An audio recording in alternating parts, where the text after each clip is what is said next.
Okay, 5.2, inequalities by multiplication and division. So,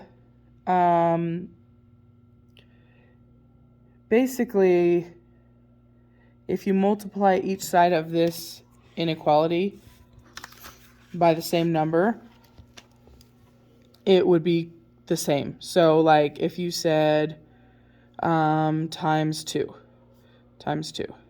So then that would be 12 is less than 48. So that's true. 6 is less than 24. 12 is less than 48. But if you were to multiply them by a negative number, so let's say negative 2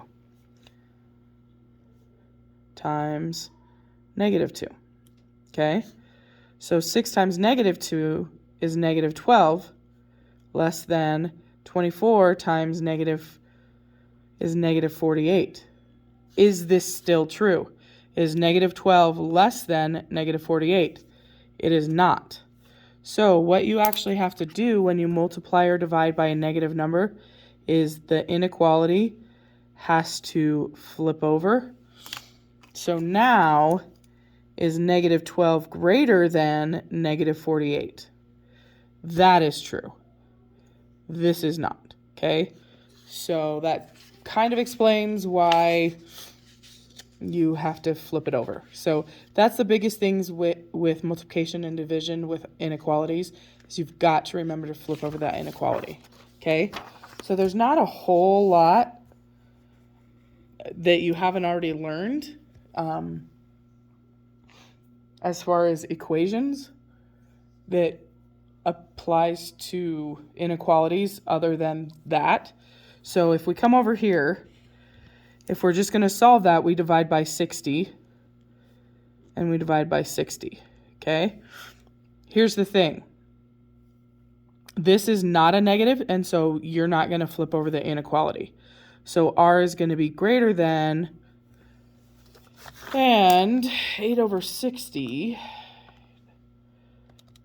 8 over 60 reduced is 2/15. Or fraction to decimal, r is greater than 0.13 repeating. Okay, so then let's go over here. So we're going to divide this by negative 7. And so the thing is, when I'm doing these, I instantaneously have to change this before I even do the math, because if I don't, I will forget to do it and then I will be wrong. So all the work would be useless.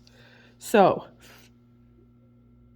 we'll go over here and do D, flip it over, so greater than or equal to 147 divided by 7 is 21, negative 21, okay? So that's how that would work. Okay, so now we're going to graph it on a number line, okay? So remember, when you're multiplying by a fraction and you can't divide by a negative fraction, so you have to multiply by the reciprocal. So we're going to multiply, and this is going to be a little bit harder to see, by 7 over 3 that's negative. So then over here, we're going to multiply by 7 over 3 negative. So this needs to get turned over.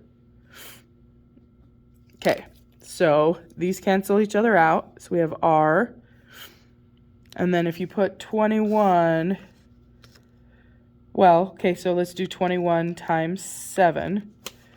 It's 147 over negative 147 over 3. And then if you divide that by 3, you get r is greater than negative 49. Okay, so here's why it's so important to keep track of this. Because if we have this number line and we have negative 49 and we have 49, if I didn't flip this over, we would have an open circle regardless. But if we looked at this one, we would shade this way. Well, this one says that you shade this way, that r is greater than 49. Okay? So you have to be very, very careful with that. Okay, so hopefully that makes sense. And then your assignment is page 299, 12 to 29 all, 31 and 33, and then you need a line graph page again.